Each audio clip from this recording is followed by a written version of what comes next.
نور دربي بالقرآن واشرح صدري بالإيمان واغفر ذنبي يا رحمن واستر عيبي يا منان. الحمد للہ والصلاة والسلام علی رسول اللہ وعلی آلہ وصحبہ وموالہ. محترم بھائیوں اور بزرگوں، السلام علیکم ورحمۃ اللہ وبرکاتہ. آیات جو حالات میں اتری، یعنی وہ آیتیں جو خاص پس منظر رکھتی ہیں، ان کو ہم اس مجلس میں جاننے کا اہتمام کرتے ہیں. آیتوں کے پس منظر کو جاننے سے آیتوں کے مفہوم کو آسانی سے سمجھا جا سکتا ہے. حضرت ابو موسیٰ اشعری رضی اللہ تعالیٰ عنہ بیان فرماتے ہیں کہ ایک دفعہ لوگوں نے اللہ کے نبی صلی اللہ علیہ وسلم سے ایسی باتیں کیں کہ آپ کو برا لگا. پھر اللہ کے نبی صلی اللہ علیہ وسلم نے عام اجازت دی کہ جس کو جو پوچھنا ہے پوچھے. چنانچہ عبداللہ بن حذافہ رضی اللہ تعالیٰ عنہ نے پوچھا کہ میرا باپ کون ہے؟ تو اللہ کے نبی صلی اللہ علیہ وسلم نے فرمایا تمہارا باپ حذافہ ہے. اصل میں حضرت عبداللہ بن حذافہ رضی اللہ تعالیٰ عنہ کے باپ کے حوالے سے لوگ غلط باتیں عام کیے ہوئے تھے کہ ان کا باپ فلاں ہے، لیکن یہ بات غلط تھی. تو ان کے ذہن میں یہ بات بیٹھی ہوئی تھی کہ واقعی میرا باپ حذافہ ہے یا کوئی اور ہے. تو انہوں نے اللہ کے نبی صلی اللہ علیہ وسلم سے پوچھ دیا مجلس میں. اللہ کے نبی صلی اللہ علیہ وسلم نے جواب دیا، اور جواب صحیح ہے کہ ان کے باپ واقعی حذافہ تھے. لیکن یہ سوال جو کیا حضرت عبداللہ بن حذافہ رضی اللہ تعالی عنہ نے، یہ مجلس کے ادب کے خلاف تھا کہ ایک آدمی اپنے باپ کے بارے میں پوچھے کہ میرا باپ کون ہے. اس پس منظر میں اللہ تعالیٰ نے یہ آیت کریمہ اتار دی، یا ایھا الذین آمنوا لا تسألوا عن اشیاء ان تبد لکم تسؤکم، کہ اے ایمان والو ایسی باتیں مت پوچھو کہ اگر تم پر ظاہر کر دی جائیں تو تمہیں ناگوار گزرے. اس سے سب سے پہلی اہم بات یہ سمجھ میں آتی ہے کہ انسان کو غیر ضروری تجسس میں نہیں لگنا چاہیے. کچھ چیزیں ایسی ہوتی ہیں ہماری زندگی میں کہ ان کو راز ہی میں رہنے دینا چاہیے، کیونکہ کبھی کبھار ہوتا ہے کہ اس چیز کو اگر واضح کیا جائے تو نتیجہ ہمیں خراب لگتا ہے، اس کا جواب سن کر کے ہمیں اچھا نہیں لگتا. تو اسی لیے کچھ چیزوں کو ویسے ہی رہنے دینا چاہیے، خواہ مخواہ کرے دینا نہیں چاہیے. دوسری ایک اہم بات اس سے آیت سے یہ بھی سمجھ میں آتی ہے کہ نجی زندگی کے بارے میں معلومات لینا یا کسی کی پرائیویسی کے حوالے سے کھوج اور پرکھ کرنا، یہ ایک مسلمان کی شان کے خلاف ہے. پرائیویسی کو پرائیویسی رہنے دینا چاہیے، نجی زندگی کو نجی زندگی رہنے دینا چاہیے، اور اس کے بارے میں خواہ مخواہ سوال نہیں کرنا چاہیے. اور اس سے آیت کا عام مفہوم یہ ہے کہ بیجا سوال جس کا کچھ دینی فائدہ نہ ہو، ایسے سوال سے بچنا چاہیے. اسی لیے اللہ کے نبی صلی اللہ علیہ وسلم نے بیان فرمایا کہ ان اللہ کرہ لکم قیل وقال وکثرت السؤال واضاعۃ المال. اللہ تعالیٰ نے تمہارے لیے قیل و قال، زیادہ سوال کرنا اور مال کو برباد کرنا، اسے ناپسند کیا ہے. تو کثرت سوال، جس سوال کا کچھ فائدہ نہ ہو، اس سے ہماری شریعت منع کرتی ہے. لیکن علمی سوال، جس سوال سے کچھ دین کا فائدہ ہو، جس سوال سے ہمارے عقیدے کا فائدہ ہو، جس سوال سے ہماری دنیا اور آخرت سنور رہی ہو، ایسے سوالات کرنے چاہیے. خود صحابہ نے کیا، اور ایسے سوالات قرآن کریم میں بھی پائے جاتے ہیں. طبرانی کی روایت ہے، حضرت حکیم بن حزام رضی اللہ تعالیٰ عنہ بیان فرماتے ہیں کہ جنگ بدر کے دن اللہ کے نبی صلی اللہ علیہ وسلم نے اللہ کے حکم سے اپنی مٹھی میں کچھ کنکریاں لیں اور مشرکین کی طرف چہرہ کیا اور ان کے اوپر وہ کنکریاں پھینکا. چنانچہ وہ کنکریاں ہر مشرک کے چہرے تک پہنچیں اور وہ اپنی آنکھ کو صاف کرنے میں لگے، یہاں تک کہ اللہ رب العالمین کی مدد آئی اور جنگ وہ ہار گئے۔ اس پس منظر میں اللہ تعالیٰ نے قرآن کریم میں یہ آیت اتار دی، وما رمیت اذ رمیت ولکن اللہ رمی۔ اے حبیب، آپ نے وہ کنکری دشمنوں پر نہیں پھینکی تھی جب آپ نے پھینکی تھی، بلکہ وہ تو اللہ نے پھینکی تھی۔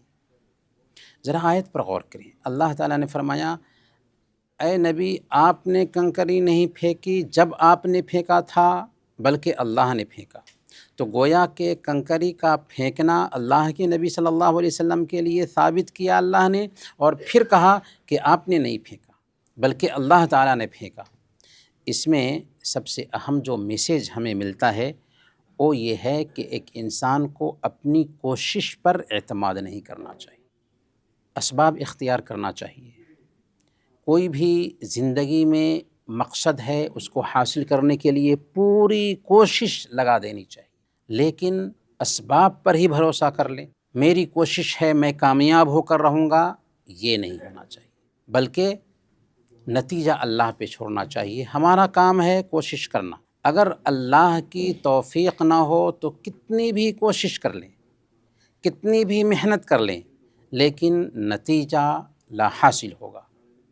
تو یہاں پر دراصل یہی بات سمجھائی جا رہی ہے کہ نبی پاک صلی اللہ علیہ وسلم کنکری مارتے ہیں، لیکن اللہ نے کہا کہ یہ کنکری مارنا اگرچہ آپ کی طرف سے ہے، لیکن اگر ہدف تک پہنچاتا اللہ تعالیٰ نہیں تو آپ کا مارنا بے فائدہ ہوتا۔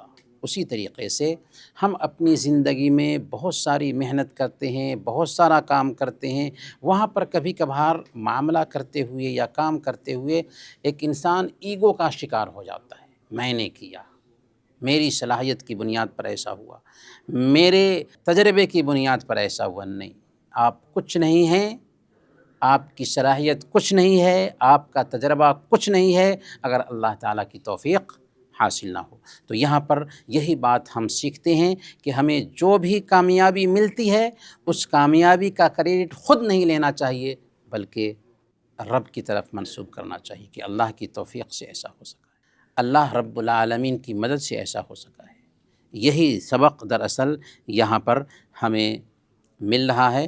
اللہ تعالیٰ نے اپنے نبی سے کہا کہ آپ نے کنکریاں پھینکی ہیں، لیکن آپ نے نہیں پھینکا ہے، اللہ نے پھینکا ہے۔ اللہ کی توفیق ہوگی تبھی وہ کنکری پہنچے گی، توفیق نہیں تو کنکری نہیں پہنچتی۔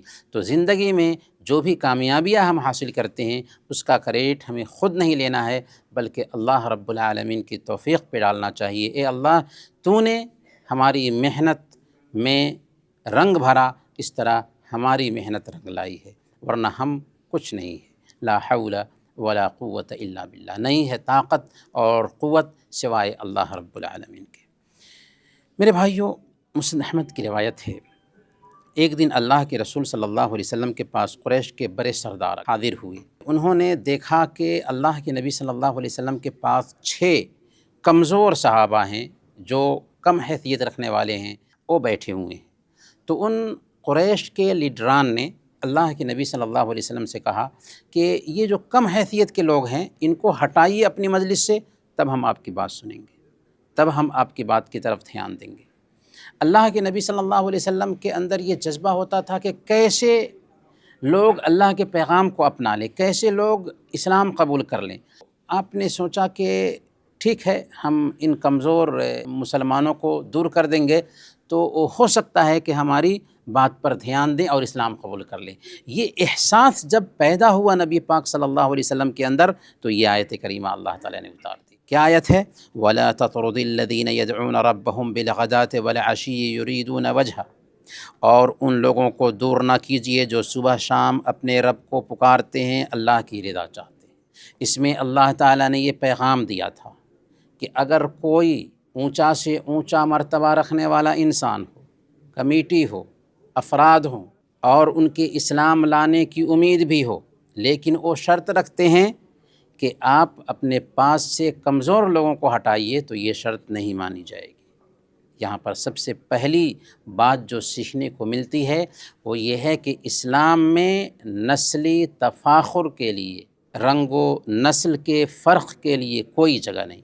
صحیح بخاری کی روایت ہے، ایک دن اللہ کے نبی صلی اللہ علیہ وسلم صحابہ کے ساتھ بیٹھے ہوئے تھے کہ ایک آدمی کا گزر ہوا، تو اللہ کے نبی صلی اللہ علیہ وسلم نے اس کے بارے میں پوچھا کہ اس کے بارے میں تمہاری کیا رائے ہے؟ صحابہ نے کہا کہ یہ ایسا آدمی ہے کہ جب بات کرے تو بات سنی جائے، جب نکاح کا پیغام دے تو اس کو ہر آدمی اپنی بیٹی دینے کے لیے تیار ہو جائے، اور سفارش کرے تو سفارش سنی جائے۔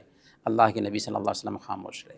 پھر دوسرے آدمی کا گزر ہوا تو پوچھا کہ اس کے بارے میں تمہاری کیا رائے ہے، جو قوم میں کم حیثیت کا تھا۔ لوگوں نے کہا کہ یہ ایسا آدمی ہے کہ بات کرے تو کوئی بات سننے کے لیے تیار نہ ہو، سفارش کرے تو اس کی سفارش سنی نہ جائے، اور کسی کے گھر میں پیغام نکاح دے تو کوئی اس کو اپنی بیٹی دینے کے لیے تیار نہ ہو۔ اللہ کے نبی صلی اللہ علیہ وسلم نے فرمایا کہ اگر پہلے جیسے لوگوں سے پوری دنیا بھری ہوئی ہو تو یہ دوسرا آدمی ان سب پر بھاری ہو جائے گا۔ بات سمجھ میں آئی؟ اسلام خاندان نہیں دیکھتا، اسلام رنگ نہیں دیکھتا، بلکہ اسلام تقویٰ دیکھتا ہے۔ ان اکرمکم عند اللہ اتقاکم۔ یہاں آخری جو اہم نقطہ ہمیں سمجھ میں آتا ہے وہ یہ ہے کہ ایک طرف مصلحت ہے اور ایک طرف اصول ہے۔ اگر شریعت کے اصول سے مصلحت ٹکرا رہی ہو تو اس مصلحت کا کوئی اعتبار نہیں ہوگا۔ اللہ کے نبی صلی اللہ علیہ وسلم کے ذہن میں یہ خیال آیا کہ بڑے لیڈران اسلام قبول کر لیں گے، لیکن دوسری طرف اس سے مصلحت کو حاصل کرنے کے لیے رول یہ بنا کہ قریبی جو کم حیثیت کے صحابہ ہیں ان کو نظر انداز کرو، تو اللہ تعالیٰ نے تنبیہ کیا کہ نہیں، یہ نہیں چلے گا۔ مصلحت کو حاصل کرنے کے لیے رول کو پامال نہیں کیا جا سکتا۔ رول یہ ہے کہ اللہ کی نظر میں سب برابر ہیں، اور جو اللہ والا ہے، جو دین پر عمل کرتا ہے، وہ ہزاروں انسانوں پر اکیلے بھاری ہے۔ انہی باتوں کے ساتھ آج کی مجلس ہم ختم کرتے ہیں۔ وصلی اللہ علی نبینا محمد وعلی آلہ وصحبہ۔